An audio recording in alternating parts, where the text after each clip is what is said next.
Buenos días a todas y todos. Se me escucha, ¿verdad? Primeramente decirles que no son 6 Napolitan, ya son 8 Napolitan los que tenemos en ACOP, y creo que es una fortuna que seamos partícipes de esos premios y ese reconocimiento al trabajo que está haciendo toda la organización, ¿no?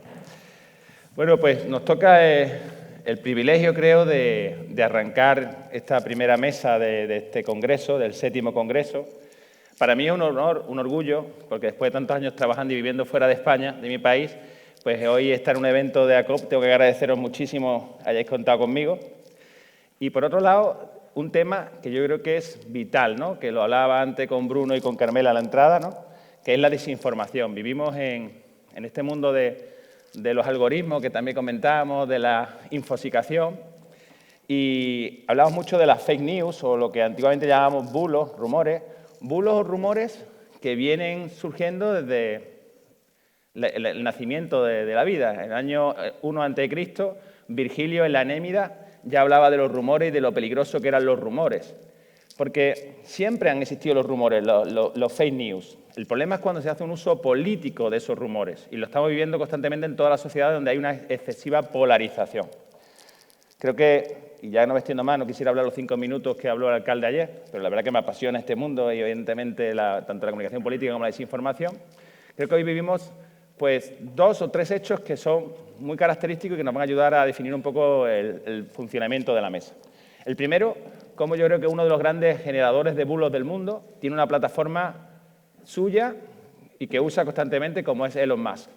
Y por otro lado, es tan frustrante lo que ocurre con la desinformación, con la fake news, que hoy en estos días, creo que fue el martes, cuando se debatía en este país cómo buscar medidas para controlar la desinformación, puede llevar una deriva de un control de la libre expresión, que son lo que estamos ahora mismo debatiendo en torno a las leyes que podamos tener para proteger la fake news y la desinformación. Pero bueno, como les digo, hoy creo que tenemos la suerte, la fortuna, y para mí un honor de moderar esta mesa, de 2 grandes expertos internacionales en el mundo de la desinformación. Por un lado, Carmela Ríos. Ella es periodista, profesora, experta en redes sociales, una apasionada de todo esto y además caballa de Ceutí como yo. Y por otro lado, Bruno Patiño, que es presidente de Arte France y de Arte Hey, es especialista en medios de comunicación y los problemas planteados por el mundo digital y es autor de muchísimos libros, no solo de submersión.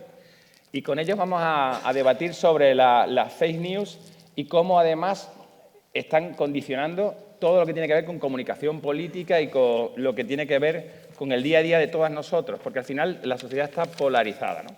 Entonces, lo primero que quería hablar es, no sé si a Carmela o a Bruno, ¿cuáles son los rasgos que conforman esta desinformación en el año 2014? 14 o 24. 2024, estamos. 2024. Pero 2014 podemos hablar 2014 si tú quieres.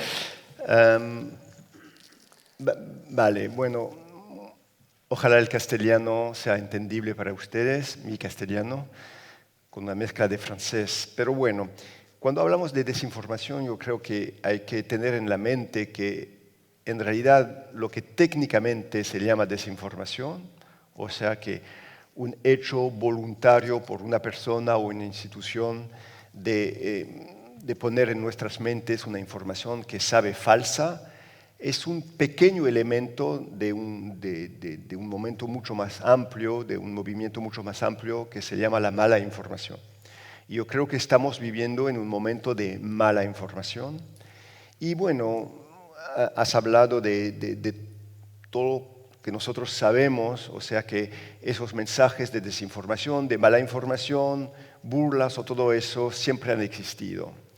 Y a mí me parece que el problema desde hace años ya es que la gente mira lo que está pasando acerca del mensaje mismo, cómo regular los mensajes, cómo impedir a los mensajes estar presentes en las redes sociales, cómo limitar el nombre de mensajes de mala o de desinformación, y solamente empezamos a mirar el verdadero problema, es el sistema que aumenta o acelera esos mensajes de mala información. Y yo creo que, bueno, ya desde hace algunos años ya hemos enfocado el problema de lo que llamo yo el editor clandestino, que en realidad esas redes sociales que ya, si veo a Europa, en promedio el 60 hasta el 84% de los pueblos en Europa se informan también en las redes sociales, y sabemos que las redes sociales tienen un peso en el debate público que es muy fuerte hoy día. Entonces ya nosotros sabemos muy bien que esos sistemas, estas redes sociales, tienen un editor clandestino, que no son neutros, que jurídicamente son neutros, a causa de unas leyes norteamericanas y ahora europeas, pero en realidad tienen un editor clandestino. Ese editor clandestino es el algoritmo, todos lo sabemos muy bien, y muchas veces he escrito algunos libros sobre eso hace tiempo. Estos algoritmos no tienen un sesgo ideológico, tienen un sesgo económico, tienen como voluntad primera aumentar la cifra de negocios de esas plataformas, y que en realidad editan, aumentan, aceleran a los mensajes que son los más eficientes del punto de vista económico. ¿Y cuál es un mensaje eficiente del punto de vista económico en una red social? Es un mensaje emocional. El mensaje emocional nosotros lo vamos a compartir mucho más rápidamente que otros mensajes, y lo vamos a mirar mucho más rápidamente que otros mensajes, y vamos a interactuar con ese mensaje emocional mucho más rápidamente que con un mensaje simplemente informativo. Entonces, y como lo vamos a compartir, va a atraer la atención de otros, y por supuesto la cifra de negocios del punto de vista de la publicidad va a ser mucho más fuerte. Entonces hemos visto poco a poco que en esas redes sociales, pero ya lo hemos escrito desde hace muchos años, hay como una prioridad a los mensajes emocionales más fuertes en esas redes sociales. ¿Y cuál es la emoción más fuerte que nosotros tenemos? Es la rabia y la angustia. Y entonces, de este punto de vista, las redes sociales o las comunicaciones que son organizadas de manera algorítmica en el modelo económico publicitario, dan una prioridad muy fuerte, fuertísima, a los mensajes emocionales, y más que todo los mensajes que apuntan al miedo o a la rabia. Y eso explica mucho lo que ha pasado con el debate, democrático esos últimos años en muchos países. Eso es lo que ya se sabe desde hace 2 o 3 años.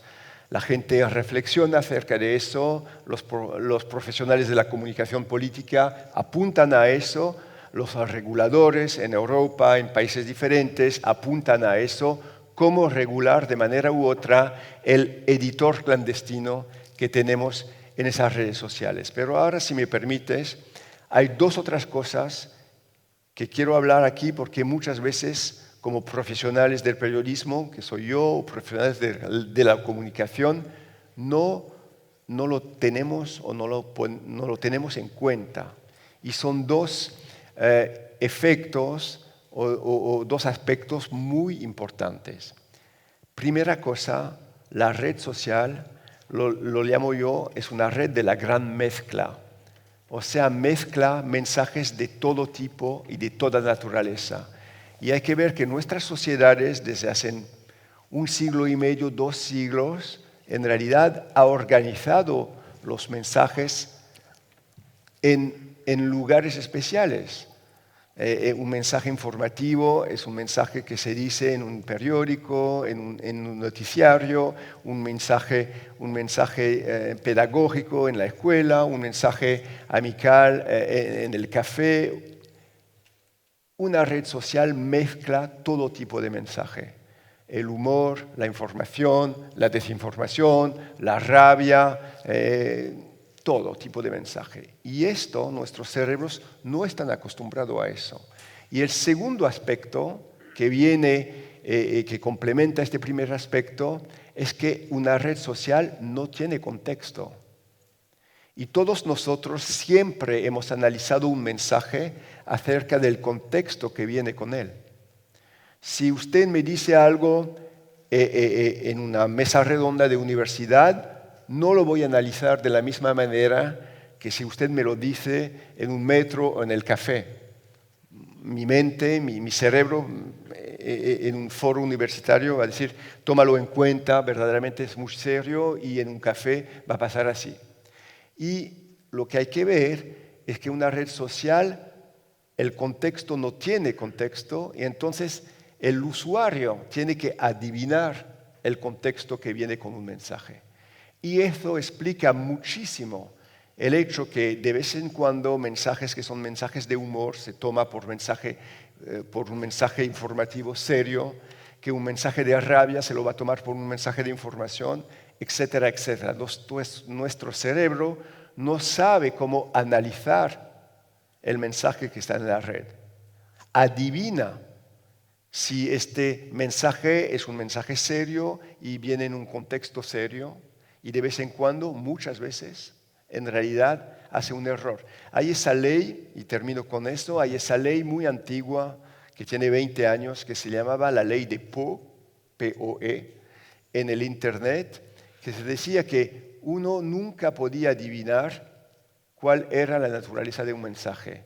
Que usted va a poner un mensaje humorístico, por ejemplo, en la red y mucha gente lo va a tomar en serio y va a pensar que es una información.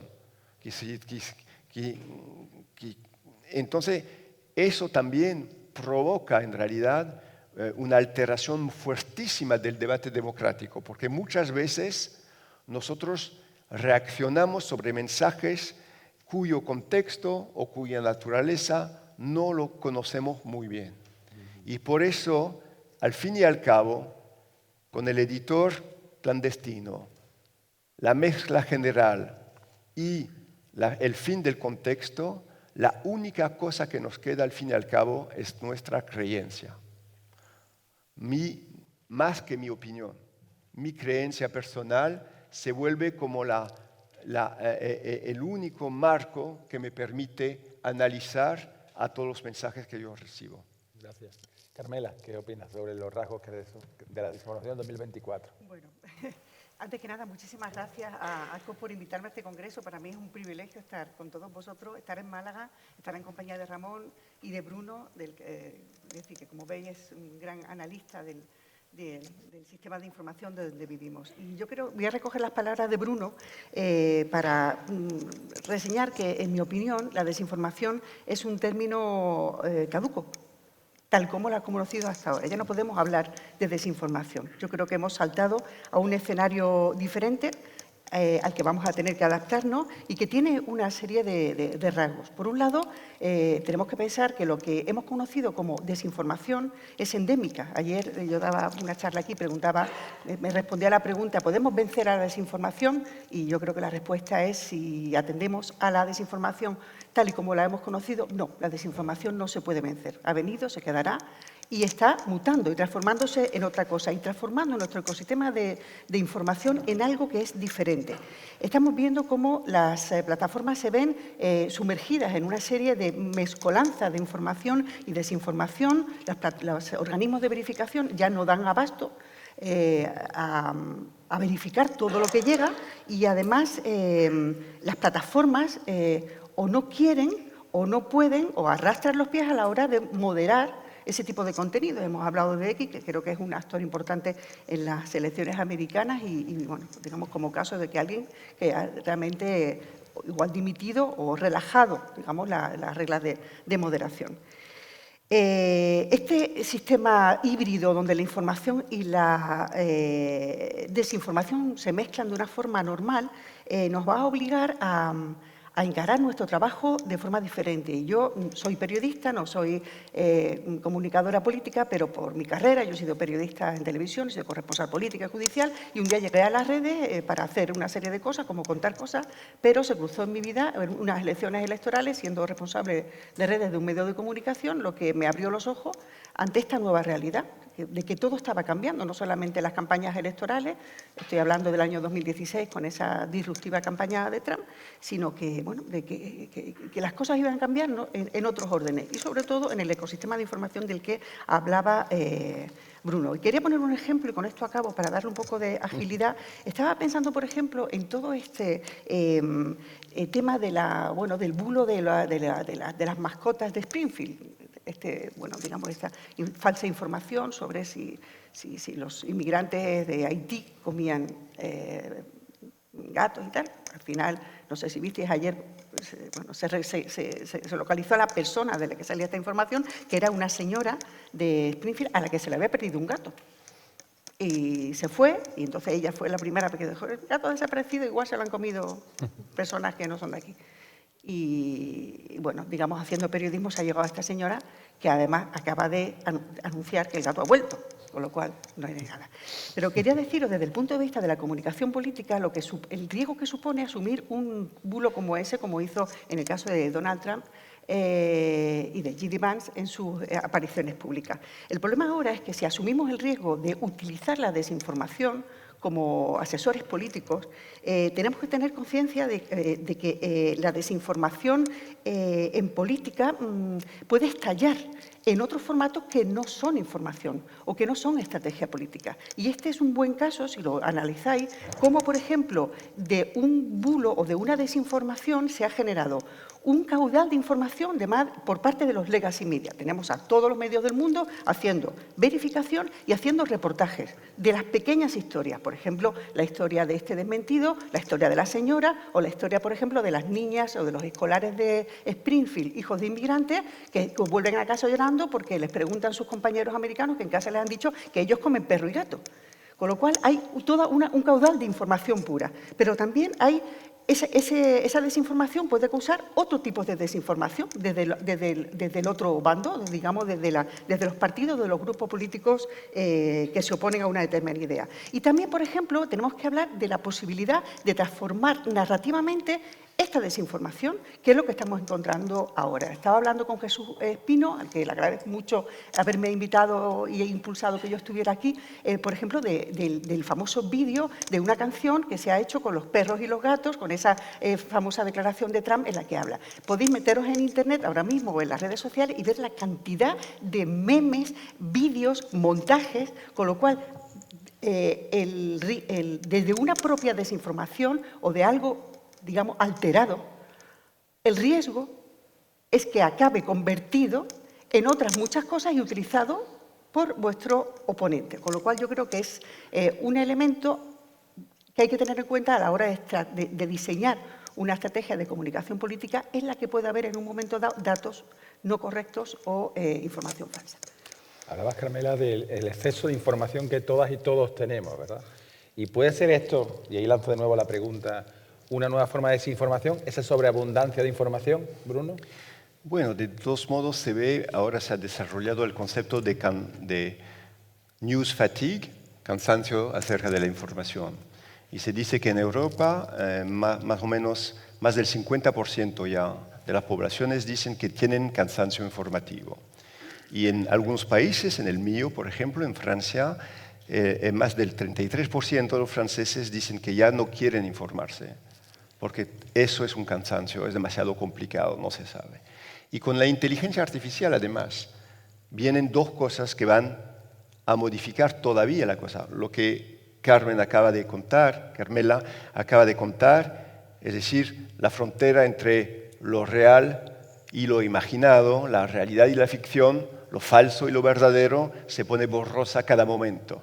Ya no sabemos más bien cómo verdaderamente apuntar a la diferencia entre uno y el otro. Y además, porque a nuestro cerebro le encanta mezclar las dos cosas, la realidad y la ficción.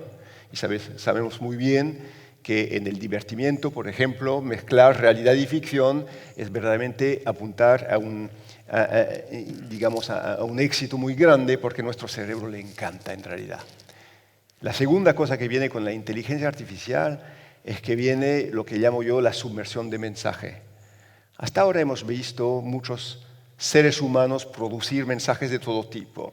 Hay que ver que la revolución digital han habido dos etapas. Primero, la primera etapa fue la etapa de la copia y del acceso universal en los años 2000. Ya el número de mensajes al cual teníamos acceso ha aumentado de manera increíble. Después vino con las redes sociales, la conexión permanente, el 2006, 2007, vino la, propagación infinita con el I'm sharing my message y el montón de mensajes todavía ha aumentado porque la gente también aceleraba y aseguraba la propagación de los mensajes. Y viene con la inteligencia artificial ahora la producción infinita, puesto que los bots, las inteligencias artificiales pueden producir miles y miles y miles de mensajes al segundo. Entonces, todo eso vamos a tener frente a nosotros. Algunos van a decir, ya no quiero saber con eso, es un peligro democrático muy grande, me quedo con mi creencia y el resto no lo quiero. Y los otros van a intentar manejarse en esa nueva forma de vivir a nuestros mensajes. Y ahora, para apuntar dos cosas y contestar a Carmela, vienen dos direcciones posibles. La primera dirección es que frente a todo eso vamos a intentar encontrar una solución que nos venga del exterior para decir, bueno, que otra inteligencia artificial, otro algoritmo maneje a todo eso para mí. Entonces, la primera solución es la delegación y vamos a tener delegación a el asistente personal que se está construyendo con esas inteligencias artificiales para que ella me diga cuáles son las informaciones importantes hoy día, escoja para mí la película que quiero ver esta noche, me escoja mi música y poco a poco estamos yendo a esa delegación. Esa delegación plantea un problema muy grande que es el problema de la confianza y de la transparencia acerca del instrumento a quienes vamos a delegar todo eso. Y la segunda dirección es verdaderamente, las dos pueden vivir juntas. La segunda dirección es la dirección defensiva. Yo creo que en medios periodísticos, en medios de comunicación política, muchas veces hemos visto que cuando reaccionamos a una desinformación, a un rumor, la eficiencia de esta reacción es muy pobre en realidad, porque viene, se pone, se encaja en un movimiento general que parece como una tormenta en el océano y nosotros estamos tratando de tener este pequeño buque. Y cuando hacemos todos los estudios acerca verdaderamente de la reacción a la desinformación y se compara de manera matemática las acciones que se llama el debunking, es decir, la acción defensiva después de una desinformación o mala información, a la acción preventiva, lo que se llama el prebunking hoy día. Es decir, que todo mi énfasis en términos de comunicación se debe hacer antes que vengan los mensajes, porque de todos modos van a venir. Como decía Carmela, no se sabe de dónde, no se sabe acerca de cuál tema, pero cosas completamente increíbles van a venir.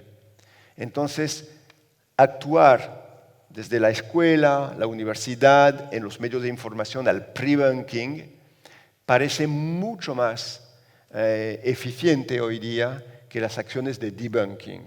Entonces, hace más de 6 meses, un año, ya cuando vienen las elecciones, medios de información, medios de comunicación, ya no miran la cosa como vamos a tener que defender las cosas después que la cosa venga, pero como una vacuna en realidad. Como con medios de información y de comunicación vacunar al público acerca de todos esos virus de desinformación que de todos modos van a llegar. Porque con las máquinas llegan de todos modos, vídeos, fotos, todo producidas por la inteligencia artificial. No se tiene tiempo para contestar a cualquier mensaje porque los mensajes vienen por miles y miles y miles y a toda velocidad y de todos los lugares. Interesante. Estoy pensando en un libro no publicado todavía en España, espero que se haga pronto, se llama Submersión, lo ha escrito Bruno, que es realmente un gran diseccionador de la realidad, en la que elude a un personaje muy cercano a nosotros los españoles como Don Quijote, que fue el primer o una de las primeras víctimas de la historia de la teoría de la conspiración. Él define cómo, efectivamente, después de la invención de la imprenta, se produce la llegada de las novelas de caballería, que son las que envenenan la cabeza, en la mente de de Don Quijote, al que Bruno llama la primera víctima catalogada de una sobreexposición a un número demasiado importante de mensajes. En este caso eran novelas de caballerías, claro, en las que él se sumergió con exceso y de forma obsesiva. Y es el primer testimonio, dice Bruno, de un personaje que se convierte en otro. Que se convierte en otro, pero lo que él vive en su cuerpo es lo que vive la realidad, porque él vive en su mundo, pero la gente le pega y verdaderamente su cuerpo y su realidad no escapa a la realidad. Exactamente, él vive en su propia conspiración y utiliza sus armas, como son, en este caso, los molinos de viento, que se convierten y los rebaños en ejército, los rebaños de ovejas en ejército. Es 1605, 2024, estamos en una situación en la que nos podemos encontrar, en esta situación en la que, abrumados hasta tal sobredosis de información, acabamos cediendo, haciendo esta cesión cognitiva, y en este punto yo abro una reflexión. Efectivamente, los algoritmos son una forma de delegar la selección de nuestros contenidos, y la inteligencia artificial es una técnica maravillosa y poderosa para seguir cediendo cognitivamente una gran parte de nuestros procesos intelectuales, como escribir, calcular o crear, etcétera, etcétera. Yo creo que aquí hay, además de una reflexión profesional, hay una reflexión, digamos, profesional, personal, sobre qué autonomía cognitiva o intelectual queremos realizar respecto a la inteligencia artificial, para no depender de ella, para no acabar siendo esclavos, no solamente del algoritmo, sino también de la inteligencia artificial generativa que diseña mi menú de la semana y también me reescribe un texto con mi estilo, que es algo relativamente sencillo. Estamos en ese punto y es tan poderosa el cambio que, como profesionales, vosotros de la comunicación política o del periodismo, nosotros desde el periodismo, necesitamos, por supuesto, hacer lo que Bruno llama prebunking, que básicamente es dar a conocer que todo ha cambiado mucho. Y necesitamos tener un mapa o una mirada mucho más certera sobre lo que está ocurriendo a las redes sociales. Yo recuerdo en el año 2012 de ir a una redacción de un gran periódico y encontrarme al equipo de redes sociales detrás de una columna, eran 2 personas. Yo creo que ahora mismo el conocimiento de redes sociales no puede pertenecer a un solo colectivo dentro de una redacción o de un gabinete de comunicación. Las redes sociales y la formación en escucha de redes sociales es transversal. ¿Por qué? Porque básicamente va a permitir hacer una parte de ese trabajo que Bruno llama prebunking, que es simplemente conocer lo que se nos viene encima. Estamos viendo grandes muestras de ello en las elecciones americanas porque están preparados para ello. Estamos viendo gabinetes, autoridades y medios de comunicación mirando lo que está pasando. Creo que esta es la forma de hacerlo. Y también desde los poderes públicos, estos programas de alfabetización mediática que deben servir no solamente para que la gente pueda verificar, hacer esta pequeña verificación de fotos, sino simplemente saber en qué mundo están viviendo. Porque es un mundo en el que la sobrecarga de información que reciben a través de su teléfono móvil, con sus redes sociales, con los WhatsApp que le mandan sus afectos, estos círculos, que podríamos hablar también de los círculos de confianza de los afectos, que son los que reciben esa noticia no confirmada o ese titular o esa foto trucada que de repente tú mandas porque despierta en ti una gran emoción o una indignación y se lo pasas a tu comunidad o a tus amigos porque sabes que les va a interesar y no te preocupa saber si esto es realmente o no. Con lo cual, aquí hay una reflexión personal y hay una alfabetización, un proceso de alfabetización, pero sobre todo para el conocimiento de este nuevo ecosistema que es tan confuso y tan difícil de gestionar. Abrís tantos frentes que es difícil seguir preguntando, ¿no? Pero bueno, en esta era de la vulnerabilidad cognitiva, en la que dice Jules, que hoy en día hay capacidad de escuchar, ¿no? Que el discurso es por creencia o por adhesión. ¿Creéis que realmente estamos viviendo una sociedad en la que o estamos tontos o hemos renunciado al derecho a informarnos bien? No, para nada. Yo creo que si uno hace estudios acerca digamos, del apetito de la gente hacia la información, no estamos tontos para nada, pero todos seres humanos estamos frente a siempre manejados por nuestras emociones o nuestra razón. Y en realidad lo que pasa es que con esa gran aceleración en realidad nos cansa. Entonces no es un fenómeno de que seamos tontos, pero estamos cansados en realidad. Es por eso que el manejo frente al cansancio informativo es verdaderamente algo que hay que tener en mente. Yo creo que incluso como medio de comunicación, como canal de televisión. Mira, te voy a dar una historia para que planteen las cosas del cansancio. Yo me encargué años atrás de la fabricación, de la creación de la página red, de la página internet del diario francés Le Monde, y eso me tocó hacer a principios de los años 2000, fines de los años 90. Y yo recuerdo muy bien, yo creo que en el 2002, alguien vino para decir, mira, tenemos esta nueva tecnología. No habían en ese momento smartphone, habían solamente los celulares clásicos, Nokia y todo eso. Y nos dijo, mira, tengo esta nueva tecnología, vamos a lanzar las alertas.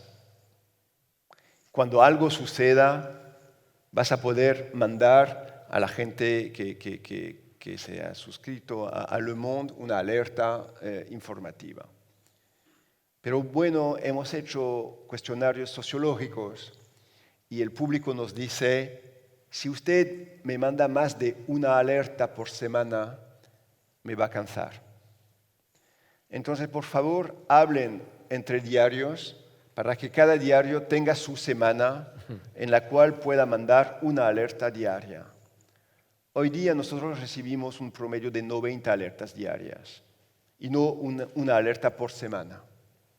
Entonces, poco a poco, como ese cuento en que se pone una rana en el agua y el agua sigue hirviendo, en realidad hemos vivido esos 20 últimos años con solicitaciones cotidianas que se han vuelto completamente locas en realidad. Y el cansancio es algo muy, muy, muy importante. Entonces, como medio de comunicación, como medio informativo, siempre yo me planteo la pregunta, ¿cómo no voy a añadir al cansancio un poco más de cansancio? Y entonces sí empiezo a producir un volumen de mensajes para decir, eso ha sucedido, me contesta sí. Yo creo que participo al cansancio general. Y de manera u otra, siempre yo pienso con los equipos, cómo en todo lo que hacemos no vamos a aumentar el cansancio del público. Y yo creo que en toda estrategia hoy día informativa o estrategia de comunicación tenemos que plantearnos esta pregunta. Más que todo porque los temas siguen volando en realidad. Cuando estamos midiendo el news cycle, como se dice ahora, de una información, sabíamos muy bien que una información, digamos, de peso medio, duraba en el espacio público algo como, estoy hablando de mi país, 3 o 4 días. Hoy día son 3 o 4 horas. Y en realidad muchos temas como burbujas estallan y se olvidan. Y si yo reacciono a cada burbuja, en realidad yo voy a hacer durar esa burbuja más largo que si se estalla. Entonces, primero, verdaderamente una estrategia acerca, digamos, el cansancio general. El preventing es verdaderamente una estrategia para decir a la gente que poco a poco no esté manejada por sus emociones. Pero además, un último punto, porque lo hablamos antes, tenemos que ver que es una paradoja increíble el mundo en el cual vivimos. Porque, punto uno, cuando estamos hablando de nosotros, nuestras reacciones, nuestra manera de vivir, estamos hablando de emociones. La desinformación verdaderamente apunta a nuestras emociones. Sabemos muy bien que es muy probable que los migrantes no coman gatos o perros. Es muy probable, pero de todos modos, si eso fuese posible, la rabia está allí. Pero del otro punto, ese mundo emocional viene también viene al mismo tiempo que lo que llamo yo el imperio del cálculo. O sea que con los datos, la economía de los datos, del punto de vista publicitario, del punto de vista de la delegación que hacemos a los algoritmos para escoger muchas cosas de nuestra vida, lo que vamos a mirar, la información, nuestra pareja de vez en cuando en los sitios de encuentro, nuestro camino, hasta dónde ir, las cosas que vamos a comprar. Entonces vemos estos dos fenómenos ir juntos. Un fenómeno que la parte de nuestras vidas, de nuestras elecciones, que reposan sobre el cálculo y sobre los datos, y nuestra reacción emocional. Yo creo que no es por casualidad. Yo creo que desde el punto de vista, el hecho que muchas elecciones de nuestras vidas sean productos de cálculos, ¿ya? Y nuestra reacción emocional muy fuerte a todo, vienen juntos, porque los dos apuntan verdaderamente al hecho que nuestro libre árbitro, nuestra razón, nuestro razonamiento esté verdaderamente como atacada por esos dos fenómenos en realidad. Entonces yo creo que lo que nosotros tratamos de hacer es, entre el mundo del cálculo y el mundo de las emociones, tratar de guardar poco a poco lo que el siglo XVI, XVII y más que todo XVIII nos ha dado, es la racionalidad en la capacidad de escoger libremente las cosas. Muy bien. Yo quería hacer un inciso, por lo menos dirigirme a, y estoy totalmente de acuerdo, hay un problema de sobrecarga y hay sobre todo lo que mejor igual podríamos hacer es respetar el tiempo de los usuarios. Pero la realidad es que hay un sector de la población, de nuestras poblaciones, de nuestros países, que se informan en las redes sociales y también los más jóvenes. Y en este caso yo quería contar una historia personal porque muchas veces desde la comunicación institucional, en general, corporativa y también política, vemos algunos intentos o estrategias destinadas a comunicar con las audiencias más jóvenes dentro de las redes sociales, pero lo hacen de una forma, si me permitís, travestida, o sea, impostada. Es decir, asumiendo códigos, narrativas, que no son propias de la organización a la que representa. Con lo cual, yo creo que hay un primer camino, que es el camino de reconocer cuál es la identidad de cada organismo y después intentar trasladarla de la forma más fiel posible a las redes sociales para llegar a ese público, pero de una forma más honesta. Entonces, quería hablaros, por ejemplo, y, o sea, es casualidad, yo he sido corresponsal en París mucho tiempo y después, bueno, volví a España para dirigir esto de las redes sociales, que me interesaba mucho, y yo era muy creyente en la necesidad de que los medios de comunicación, y especialmente en el que yo estaba, trabajar intensamente en informar en las redes sociales. En esto, cuando pasa siempre que hay una pelea, porque alguien dice, ¿dónde está el negocio si dejamos el dinero en las redes sociales y no tenemos ningún tipo de retorno? Y entonces, bueno, yo soy una gran consumidora del diario Le Monde, soy abonada desde hace 30 años, primero en París y después desde Madrid, y desde siempre me llamó la atención que ellos estaban muy preocupados por estar en las redes sociales, pero sobre todo respetando la identidad del periódico, es decir, dirigiéndose a una audiencia joven, pero haciendo contenidos que eran tan buenos, tan rigurosos, con una narrativa diferente,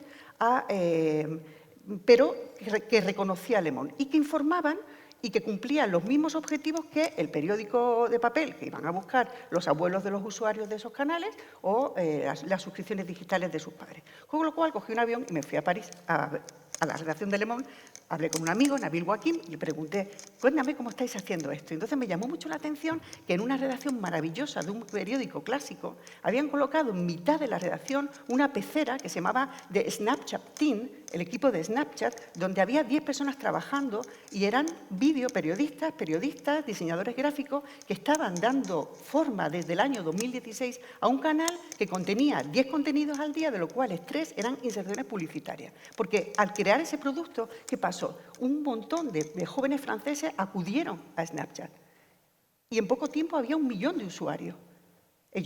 El periódico identificó un espacio de monetización, metió 3 pantallas de publicidad y ahí estaba un espacio. Pero sobre todo, lo que entendí con el tiempo era que todas esas personas que con 15 años, 14, 13, no tenían dinero para pagarse una suscripción digital, sí lo tenían cuando pasaron 4 y 5 años y llegaron a la facultad. empezaron a tener sus primeros trabajos y encontraron la posibilidad de suscribirse al periódico digitalmente. Con lo cual, en una de las últimas declaraciones, no sé si este dato el año pasado era así, llegó un Fenocchio, que era el director de Le Monde, pues anunció que la edad media del usuario de Le Monde es muy baja, más baja que la en comparación a otros legacy o de periódicos clásicos como Le Figaro o Le Parisien o otros periódicos franceses. Y es la misma línea que ha seguido Financial Times, Washington Post, otros periódicos que han ido a las redes sociales con su propia identidad. Y yo creo que ese es uno de los grandes desafíos. Sí, estoy totalmente de acuerdo con lo que tú dices, Carmela. Tal vez voy a precisar dos cosas. Yo creo que la trampa de muchos medios legacy, como tú dijiste, cuando llegan a las redes sociales, es que quieren publicar algo en la red social, pero en una red social no se publica algo, en una red social se conversa con alguien. Y no es la misma cosa. No voy a publicar una información oficial, tengo que conversar. Y después la segunda pregunta, si no se publica, pero si se conversa, ¿con quién se conversa? Yo creo que la trampa, muchas veces hemos hecho, es que uno te dice, voy a conversar con la gente que ya está en esa conversación y que muchas veces es la gente más polarizada. Tengan en mente que esos últimos años incluso, el porcentaje de la gente que participa en una conversación en una red social, que sea cualquier red social, está bajando. Y digo que participa.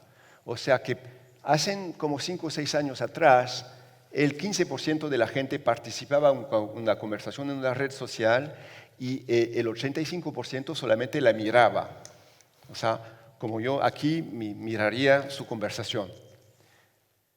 Y todos pensábamos que el nivel, el porcentaje de la gente que iba a participar iba a crecer. Ahora bien, no, está bajando. Si veo bien las últimas cifras que han llegado del Ofcom en Gran Bretaña o del Pew Research en Estados Unidos, estamos mirando que el porcentaje de la gente que participa en la conversación está bajando y la gente que solamente la mira está subiendo. Ahora estamos a menos del 10% de gente que participa, más del 90% de la gente que solamente mira la conversación.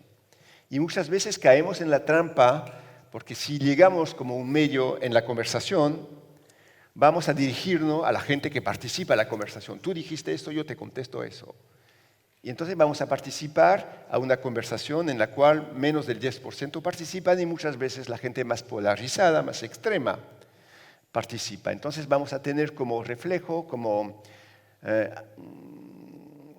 como actuación, también de entrar en una conversación bastante polarizada. Y no tenemos en la mente que el 90% que está mirando no está polarizada, solamente está mirando la conversación como miraría un debate en la televisión. Entonces muchas veces una solución es participar en la conversación, pero teniendo en mente los 90%. Entonces teniendo, digamos, una comunicación pedagógica acerca de la gente que mira y no cayendo en la trampa de la gente que participa.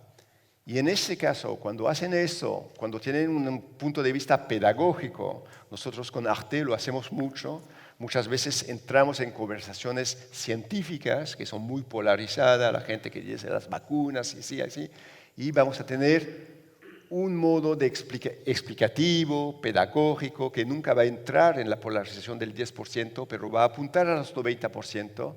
Y en ese caso, ustedes ven que a un momento u otro, el efecto, la eficiencia de este tipo de acción es muy fuerte.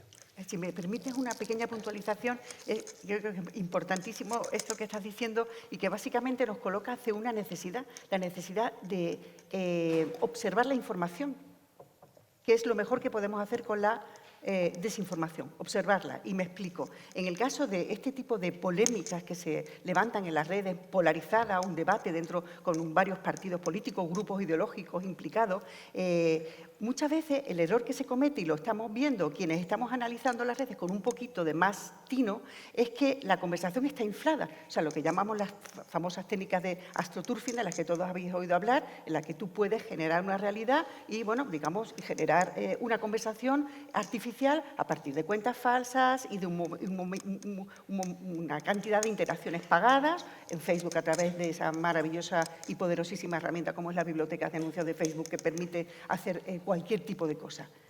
Si nosotros, como profesionales de la comunicación, somos capaces de calibrar el alcance, el impacto y la importancia de la persona, del enemigo, de la idea, de la polémica que tenemos delante, estaremos en mejores condiciones para saber qué tenemos que hacer con ella. Es decir, de evaluar cuál es el porcentaje de conversación orgánica y de no artificial. Y ese porcentaje nos va a permitir definir mucho mejor cuál es nuestra línea de acción.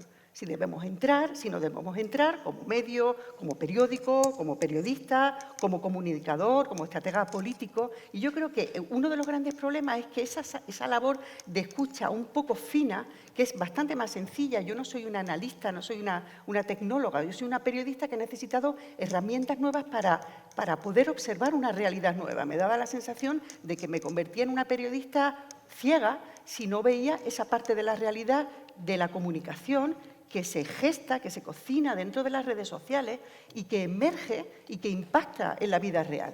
No hay dos mundos. Yo le llamo esto los vasos comunicantes. Digamos, ahora mismo vivimos en un ecosistema en el que los flujos de comunicación generados dentro de los entornos digitales emergen a la vida real y a su vez estos vuelven al entorno digital y crean un ecosistema nuevo. Escuchar, calibrar, nos permite generalizar el uso de ese análisis, nos permite conocer mejor cuál es esa realidad para poder responder ante ella, ya como digo, como periodista, como estratega político o como ciudadano, ¿no? Estoy con dos grandes periodistas que además trabajan en grandes medios de comunicación. Y yo creo que en gran medida parte de lo que estamos viendo también ha surgido con respecto a la irrupción de las redes sociales, de la conversación y un poco la mitigación del papel de intermediación de los medios de comunicación. Pero estáis hablando mucho de cómo los medios de comunicación usaban las redes sociales y cómo se acercaban a las redes sociales. A mí me gustaría también preguntaros sobre lo contrario. Esos pseudomedios que lo que hacen es la conjetura, la opinión y no informan, cómo están influyendo en esta desinformación, en esta sociedad en la que estamos viviendo, ¿no? Eso te decía, a causa de la gran mezcla y de la ausencia de contexto. Yo creo que de todos modos, por lo menos estás hablando por el momento de medios que existen, de pseudomedios que existen. De pseudomedios, no de los medios. Pero hemos visto en elecciones en África, y yo creo que lo vamos a ver en mi país muy pronto, como ahora tienes medios totalmente sintéticos, cuentas sintéticas que no existen en realidad y que verdaderamente están produciendo mensaje de desinformación, porque a un momento u otro el propósito de un mensaje de desinformación no verdaderamente es, digamos, que la gente lo crea. Verdaderamente lo que apunta el mensaje de desinformación es que la gente no tenga confianza en nadie. Entonces, si miras bien, poco a poco, lo que ha cambiado esos últimos años es que primero la desinformación apuntaba a una información, a un hecho, y ahora apuntan a las fuentes. En realidad, verdaderamente, cuando nosotros estamos tratando de analizar lo que está pasando, estamos mirando que la confianza en los medios de comunicación está bajando, porque eso es el propósito. Los diarios les mienten, las televisiones les mienten, los políticos les mienten. Y si hay algo que todos lo que hacen ciencia política saben es que hay una correlación muy fuerte, no he dicho causalidad, ¿no? He dicho correlación muy fuerte entre la tasa de confianza en los medios de información y la tasa de confianza en las instituciones. Y entonces lo que estamos viviendo en ese momento es que verdaderamente están bajando, en mi país está bajando de manera pero muy, muy peligrosa en realidad. Más o menos 30% de las personas, 32 exactamente, tienen confianza en los medios de comunicación y en las instituciones. Pero ahora bien, apuntemos a Finlandia. 66% tienen confianza en los medios de comunicación y el 68% de la población tiene confianza en las instituciones. Así que diferencias son posibles. Y si usted ve los estudios, más que todo del Digital News Report o de otros, hay una gran diferencia entre los países. España no está muy bien clasificada, Seguro. Francia peor todavía, así que date cuenta. Pero otros países mucho mejor. Norte Europa está bastante mejor. Entonces, si tratas de ver cuál es la diferencia, porque confíame que en Norte Europa la desinformación que viene de Rusia es muy fuerte. Entonces ellos también están apuntadas por desinformación, digamos, casi industrial. En realidad, vuelves a todo lo que he dicho. No es que sea posible manejar a los mensajes. Nunca vas a tener inteligencia artificial, regulación o incluso mujeres o hombres que estén manejando las redes para tratar de sacar a todos los mensajes que verdaderamente sean mensajes de desinformación, porque sabemos muy bien que muchos mensajes en realidad de desinformación no son mensajes que verdaderamente dicen una mentira, ¿sí? Pero que es un mensaje, ¿sabes? Que es un mensaje como negativo, que pone algo en tu mente poco a poco. Entonces, para mí, por eso digo la solución. Digamos, verdaderamente lo que tenemos que tener en mente es nosotros como usuarios, qué acciones vamos a tener como usuarios. Entonces, los medios clásicos, yo creo que el mínimo que tienen que hacer frente al usuario es verdaderamente incrementar todas los elementos que permita desarrollar la confianza. Antes yo trabajaba en Le Monde, trabajaba en Arte, la gente tenía confianza así porque éramos Le Monde, éramos Arte. Entonces era una especie de contrato invisible, tú confías en mí, yo confío en ti, etc. Ahora tenemos cada día que confirmar que somos dignos de confianza. Entonces hay que tener lo que llamamos en Arte una ágora de confianza, en el cual la audiencia nos puede pedir cuentas sobre todo lo que estamos publicando. ¿Cómo han hecho eso? ¿Por qué han hecho eso? Etcétera.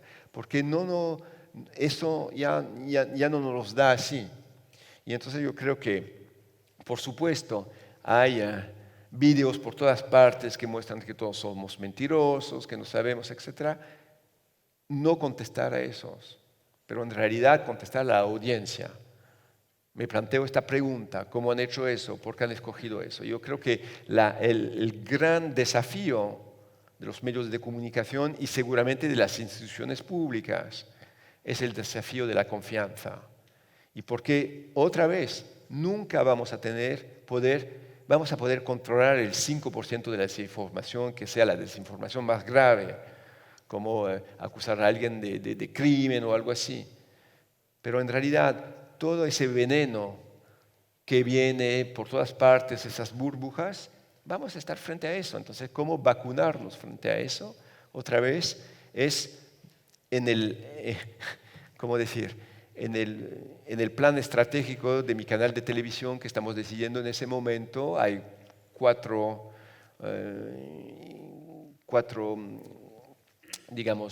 objetivos estratégicos y uno de esos es lo que llamamos en inglés accountability. Cómo mostrar que somos dignos de confianza.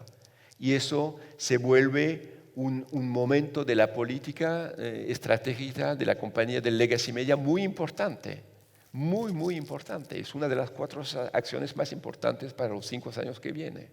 Y yo creo que eso tenemos que tener en mente. El problema no es contestar a una desinformación que viene, el problema es cómo consolidar la confianza o restaurar la confianza acerca del público. Carmela. Bueno, yo me refiero a un actor importante en todo este problema o en esta situación que vivimos, que es Rusia. Digamos que a veces nos resulta difícil, ¿no?, encajar que Rusia sea tan importante o que su actividad tenga un impacto en nuestro país, ¿no? y en nuestro entorno, pero la realidad es que lo tiene. Eso ha sido uno de los grandes actores de lo que llamábamos desinformación, pero se ha convertido realmente en uno de los manipuladores o de los muñidores de opiniones públicas. No sé, podemos ver todas las operaciones de influencia que realiza solamente en África, también en América Latina, cómo ha utilizado organismos importantes de su propia esfera comunicacional, como Russia Today o Sputnik, para poner de relieve todo lo que nos hace más débiles en las democracias occidentales, ¿no? Yo le llamo a esto, muchas veces son los ingenieros del jaleo, ¿no? Son personas que saben acudir, o pensando en el referéndum catalán, el movimiento del Gilets jaunes en Francia, por ejemplo, y saben realizarlo para expresar o proyectar a la opinión pública de esos países, que sus países están en declive o que los sistemas políticos no son corruptos o están en decadencia, digamos, ¿no? Y esto no sucede tan lejos. En España, por ejemplo, Rusia y Putin tiene una influencia muy grande. Hay una conversación francófona, rusófona, perdón, o putinófona, podemos decir, ¿no? A favor de Putin, que corre en las redes sociales y que nos escapa, nos despista. Estamos un poco despistados sobre esto que está sucediendo. Y ese modelo de desinformación o de información para desinformación con objeto de desequilibrar a los países y alterar su mecanismo, está sucediendo también en clave interna, que es lo que llamamos esto de los pseudomedios. Que a mí esto es un tema que me preocupa básicamente por el despiste generalizado de la opinión pública y de los ciudadanos a la hora de consumir este tipo de formatos, que son una mezcla, un híbrido, una mezcolanza entre el entretenimiento y la información. Estamos viendo cómo, por ejemplo, corresponsales de medios van a lugares donde se producen las noticias, no con el ánimo de informar, sino con el ánimo de generar una polémica, de generar un enfrentamiento con un político, de generar una situación, generar una imagen, un vídeo que pueda después ser viralizado. Y realmente ese vídeo en el que hay un enfrentamiento verbal o en el que hay una reacción desabrida por parte de algún actor acaba provocando la indignación o el enfado o algún tipo de sentimiento que hace que aquello viralice. Y ese tipo de medios en nuestros países, creo que en Francia está sucediendo y en España pasa, bueno, en Francia hay modelos de televisión que están basados sobre este paradigma dentro de tertulias polarizadas de televisión. Pensando, por ejemplo, todo el entorno de, bueno, de CNews, o que ha sido esto está sucediendo. Entonces, yo creo que nunca ha habido un mejor momento para los medios de comunicación de volver a recuperar, como decía, de apretarnos las tuercas, de nuestros propios criterios, hoja de ruta, para poder hacer estos entornos de confianza que los ciudadanos están necesitando. Pero antes de que esto suceda, necesitamos que los ciudadanos sepan qué es lo que está sucediendo. Yo creo que en este sentido sigue habiendo una gran ignorancia. Cuando diseñamos programas de alfabetización mediática, está muy bien enseñar a una persona a utilizar Google Images o acudir al Fact Check Explorer, que es un contenedor o una biblioteca de verificaciones de todos los verificadores del mundo. Pero hay una pantalla anterior, hay una etapa anterior en la que tenemos que incidir nosotros como periodistas y desde la comunicación política también, porque saber que entrar en ese mundo es perpetuar esta amenaza que ahora es constante y cada vez más poderosa sobre los cimientos de las sociedades en las que hemos vivido actualmente. Yo creo que el momento es peligroso, es serio, es grave, y yo creo que si somos demócratas, y yo creo que tenemos cierto apego a los sistemas en los que vivimos, tenemos que asumir todos desde nuestra posición este compromiso para poder defender lo que nos ha unido y combatir o no participar en todo lo que desune al mundo y lo hace caótico y polarizado. Traíamos un vídeo que me está diciendo que ya estamos acabando, incluso me quedan muchas preguntas en el tintero, ¿no? Pero yo quisiera, al final todos trabajamos en campaña o en comunicación, y lo primero que me pregunten en cualquier país, los que trabajo, da igual que sea una campaña electoral local o una presidencial, siempre lo mismo. ¿Cómo vencemos la fake news? Entonces, ya como conclusión, ya lo voy a ir desarrollando durante la mesa, pero sí me gustaría que una pildorita, una frase, dos frases en las que definamos cómo podemos ayudar a acabar con la fake news o cómo combatir la fake news, ¿no? Como conclusión, porque ya nos hemos ido de tiempo, ¿no? No sé, 20 segundos. 30 segundos, ustedes, buenos periodistas, seguro que sacáis ese titular, ¿no? Yo creo que lo mejor que se puede hacer con la desinformación es observarla y contarla, por lo menos desde el punto de vista de un periodista y de un medio de comunicación. Teniendo una idea clara del paisaje que tenemos delante, podemos combatirla. Tenemos que contar esa realidad. Yo creo que hay una guerra, que es una guerra para la que necesitamos nuevos corresponsales de guerra. Y no es Gaza, no es Líbano, no es Ucrania, es una guerra informacional que no tiene límites geográficos y que necesita buenos corresponsales. Gracias. Bruno. En una frase es imposible decir dos cosas que para mí funcionan, pero no es la solución, por supuesto, no tengo la solución. Primero es que en el 2007-2022 los grandes medios informativos franceses se pusieron juntos cuando se apuntaba a desinformación. Es decir, cuando venía una falsa información, incluso Le Figaro, Le Monde, Libération, que no están de acuerdo para nada entre ellos acerca de los programas políticos, trataban de manejar juntos las desinformaciones fuertes. Publicamos, no publicamos, le damos una importancia. La segunda cosa, y tal vez, por eso digo, no, mi sentimiento es que, por supuesto, tenemos que hablar, pero sin darle importancia. Yo creo que en realidad a mí verdaderamente, digo a Carmela eso, me ha puesto mucho en la mente lo que pasó en la primera elección que ganó Trump, cuando el New York Times se puso así en la guerra sobre el Pizzagate. Usted recuerda el Pizzagate. Y le puso mucho volumen al Pizzagate. No, si mañana decimos que todos venimos del planeta Marzo, es muy difícil tratar de hacer periodismo sobre algo así, porque ¿cómo me vas a...? Y entonces yo verdaderamente tengo la duda, es que no podemos decir nada, porque si decimos nada somos parte del gran complot, no sé cómo se dice en castellano, pero si le damos importancia y relevancia, creo que estamos participando al peso de esto en el debate público. Así que yo estoy más inclinado en tratarlo casi con desprecio, en realidad. Decir eso, un poco una mirada hacia la basura, explicando por qué es falso, pero sin darle volumen, sin darle importancia, porque yo creo que usted sabe en la información, por supuesto, qué hace la agenda. Yo creo que nuestro oficio también es no poner los temas de desinformación en la agenda, porque si no han ganado en realidad. Si mañana empiezo a poner en la agenda, abriendo, diciendo los migrantes no comen a perros y gatos, etc., lo he puesto en el espacio público y se mantiene la conversación acerca de eso.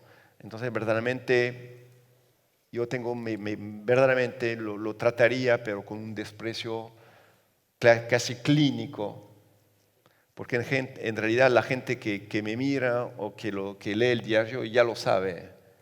Y en las redes sociales es la misma cosa, con mucho desprecio y sin volumen.